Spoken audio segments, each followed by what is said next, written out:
నమస్తే. ఈనాడు దినపత్రికల్లోని ముఖ్యాంశాలు ముందుగా హెడ్లైన్ చూసుకున్నట్లయితే సుప్రీం ప్రశంస, వంట మనిషి కుమార్తెకు సుప్రీంకోర్టు జడ్జీల సత్కారం, చిట్టి ఏఐ సాఫ్ట్వేర్ ఇంజనీర్ అమెరికా సంస్థ కాగ్నిషన్ ఆవిష్కరణ, ప్రగతి పనుల సందడి, ఎన్నికల కోడ్ అమల్లోకి రాకముందే శ్రీకారం, వివిధ జిల్లాల్లో భారీగా అభివృద్ధి పనులకు శంకుస్థాపనలు, ప్రారంభోత్సవాలు చేసిన మంత్రులు, కొత్తగా చేరిన వారికే భాజపా పెద్దపీట, 3 రోజుల క్రితం చేరిన 4గురికి టికెట్లు, ఆరూరి అటు ఇటు బలవంతంగా తీసుకెళ్లిపోయిన బారాస నేతలు, ముందే మేల్కోండి లేదంటే హైదరాబాద్ మరో బెంగళూరు అవుతుంది, నీటి కొరత నివారణకు చర్యలు తీసుకోండి, ఆర్టీసీలో 3035 ఉద్యోగాల భర్తీ, ప్రభుత్వ తుది పరిశీలనలో ప్రతిపాదనలు, మరో 4 బారాస అభ్యర్థులు ఖరారు, వరంగల్లో కడియం కావ్య, చేవెళ్లలో కాసాని జ్ఞానేశ్వర్, ప్రణీత్ రావుకు రిమాండ్, అంతకు ముందే సుదీర్ఘంగా విచారించిన పోలీసులు,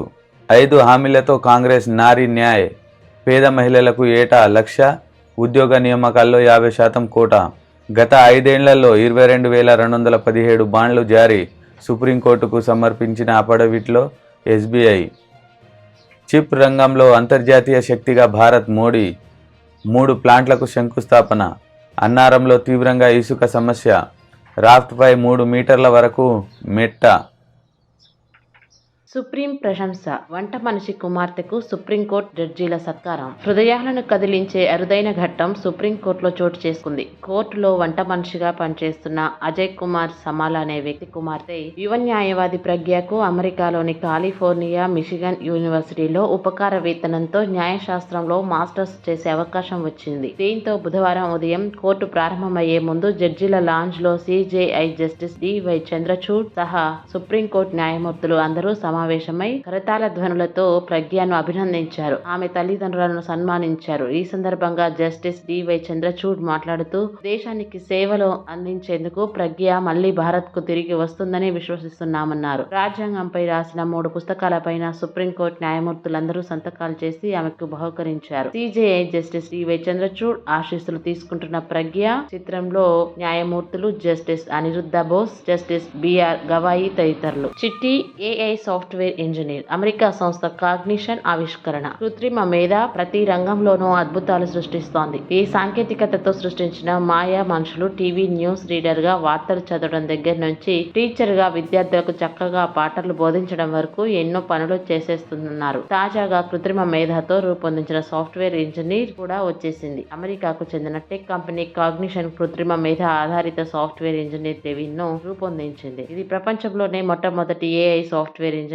డెవిన్ ప్రముఖ ఏఐ కంపెనీలు నిర్వహించిన ప్రాక్టికల్ ఇంజనీరింగ్ ఇంటర్వ్యూలను విజయవంతంగా పూర్తి చేసిందని ఆ సంస్థ తెలిపింది. ఒక ప్రాంప్ట్ ఇస్తే చాలు అలవోకగా కోడ్ రాసేస్తుంది, వెబ్సైట్లను క్రియేట్ చేస్తుంది, సాఫ్ట్వేర్ ను సృష్టిస్తుంది అని డెవిన్ గురించి కంపెనీ పేర్కొంది. కష్టతరమైన ఇంజనీరింగ్ ప్రాజెక్టులకు సంబంధించిన ప్రణాళికలను అమలు చేయగల సామర్థ్యం డెవిన్ కు ఉందని వెల్లడించింది. ప్రగతి పనుల సందడి, ఎన్నికల కోడ్ అమలులోకి రాకముందే శ్రీకారం, వివిధ జిల్లాల్లో భారీగా అభివృద్ధి పనులకు శంకుస్థాపనలు, ప్రారంభోత్సవాలు చేసిన మంత్రులు. లోక్సభ ఎన్నికల నగారా మోగనున్న నేపథ్యంలో కోడ్ అమలులోకి రాకముందే ప్రారంభోత్సవాలు, శంకుస్థాపనలతో పాటు ఇతర అభివృద్ధి కార్యక్రమాలను ప్రభుత్వం ముమ్మరం చేసింది. ఓవైపు ముఖ్యమంత్రి రేవంత్ రెడ్డి పలు పథకాలు, కార్యక్రమాలను ఇప్పటికే ప్రారంభించగా, మరోవైపు ఉప ముఖ్యమంత్రి భట్టి విక్రమార్క మంత్రులు జిల్లాల్లో విస్తృతంగా పర్యటిస్తూ కార్యక్రమాల్లో పాల్గొంటున్నారు. బుధవారం ఒక్కరోజు దాదాపు 500 కోట్ల విలువ చేసే పనులకు వారు శంకుస్థాపనలు, ప్రారంభోత్సవాలు చేశారు. తమ సొంత నియోజకవర్గాలతో పాటు తాము ఇన్ఛార్జీలుగా ఉన్న జిల్లాలో, ఇతర జిల్లాల్లోనూ చేపట్టిన కార్యక్రమాల్లో పాల్గొన్నారు. ఇప్పటికే గుర్తించిన అభివృద్ధి పనులతో పాటు కొత్తగా ప్రతిపాదనలు రూపొందించి చేపడుతున్నారు. వైరాలో 100 కోట్లతో చేపట్టనున్న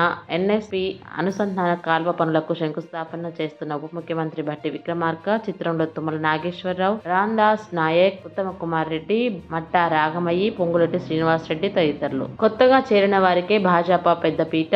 3 రోజుల క్రితం చేరిన 4గురికి టికెట్లు. మొత్తం 6 స్థానాలకు అభ్యర్థుల ఖరారు. సిట్టింగ్ ఎంపీ సోయం బాపురావుకు దక్కని అవకాశం. రాష్ట్రంలో చేరికలకు పెద్దపీట వేస్తూ భాజపా బుధవారం లోక్సభ స్థానాలకు పోటీ చేసే వారితో రెండో జాబితాను వెలువరించింది. 3 రోజుల క్రితం పార్టీలో చేరిన 4గురికి టికెట్లు దక్కాయి. ఆదిలాబాద్ లో భాజపా సిట్టింగ్ ఎంపీ సోయం బాపురావుకు అవకాశం దక్కలేదు. ఇప్పటి వరకు 17 స్థానాలకు గాను 15 చోట్ల అభ్యర్థులను ప్రకటించారు. దేశవ్యాప్తంగా 72 మందితో భాజపా మళ్లీ జాబితా. డీకే అరుణ, మహబూబ్ నగర్, రఘునందన్ రావు మెదక్, సీతా సీతారాం నాయక్ మహబూబాబాద్, గోడం నాగేష్ ఆదిలాబాద్, గోమాసే శ్రీనివాస్ పెద్దపల్లి, సైదిరెడ్డి నల్గొండ. అరూరి అటు ఇటు బలవంతంగా తీసుకెళ్లిపోయిన భారాస నేతలు, అడ్డుకున్న రమేష్ మద్దతుదారులు, భాజపా నాయకులు. గులాబీ పార్టీలోనే కొనసాగుతానన్న వర్ధన్నపేట మాజీ ఎమ్మెల్యే. ముందే మేల్కొండి, లేదంటే హైదరాబాద్ మరో బెంగళూరు అవుతుంది. నీటి కొరత నివారణకు చర్యలు తీసుకోండి. భవన నిర్మాణాల్లో ఇంకుడు గుంతల నిబంధనలు అమలు చేయండి. ప్రభుత్వానికి హైకోర్టు ఆదేశాలు. ఆర్టీసీలో 3035 ఉద్యోగాల భర్తీ. ప్రభుత్వ తుది పరిశీలనలో ప్రతిపాదనలు. జాబితాలో అత్యధికంగా 2000 డ్రైవర్ పోస్టులు. రోడ్డు రవాణా సంస్థలో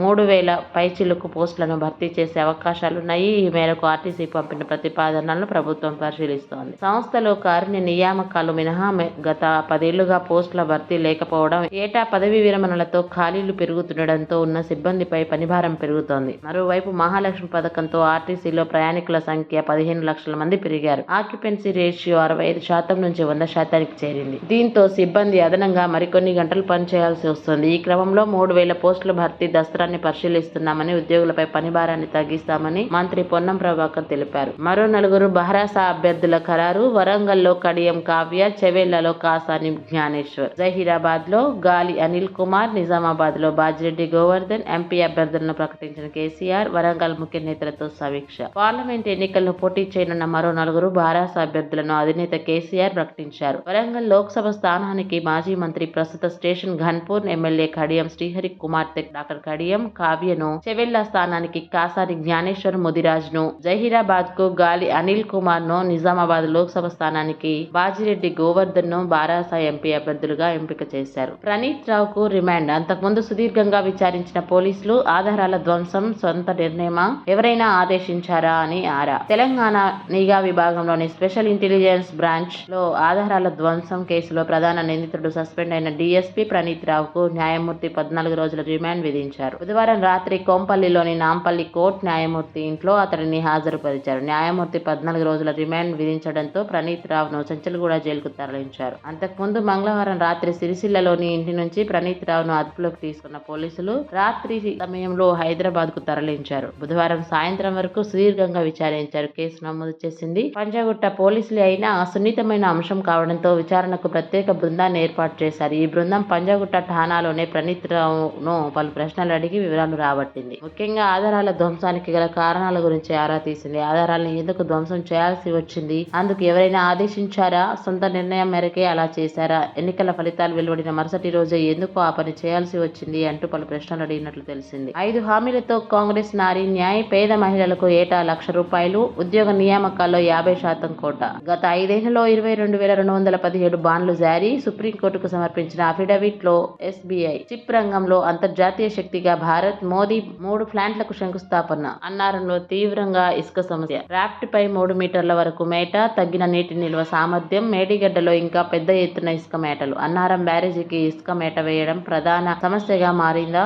రాఫ్ట్ పైన 3 మీటర్ల వరకు ఇసుక మేట వేసిందా? నీటికి డిజైన్ చేస్తే అక్కడ ఇసుక ఉండడం వల్ల ప్రవాహంలో మార్పులు చోటు చేసుకుంటున్నాయా అంటే, నీటిపారుదల శాఖ కాళేశ్వరం ప్రాజెక్టు ఇంజనీర్లు తెలంగాణ మినరల్ డెవలప్మెంట్ కార్పొరేషన్ల మధ్య జరిగిన ఉత్తర ప్రత్యుత్తరాలను పరిశీలిస్తే ఇసుక మేట సమస్య తీవ్రంగా ఉన్నట్లు స్పష్టమవుతోంది. అన్నారం సుందిళ్ల మధ్య 31 కిలోమీటర్ల దూరం ఉండగా 6.5 కిలోమీటర్ల సర్వే చేస్తేనే 3 ఏళ్లలో సుమారు 0.37 టీఎంసీ నిల్వ సామర్థ్యం కోల్పోయిందని అధికారులు ఆందోళన వ్యక్తం చేశారు. ఇటీవల బ్యారేజీని పరిశీలించిన నేషనల్ డ్యామ్ సేఫ్టీ అధికారుల బృందం ఇసుక మేట సమస్యపై ఆందోళన వ్యక్తం చేసినట్లు తెలిసింది. మేడిగడ్డ, అన్నారం బ్యారేజీలలో 11.45 కోట్ల టన్నుల ఇసుక ఉంటుందని జిల్లా స్థాయి ఇసుక కమిటీ అంచనా వేసింది.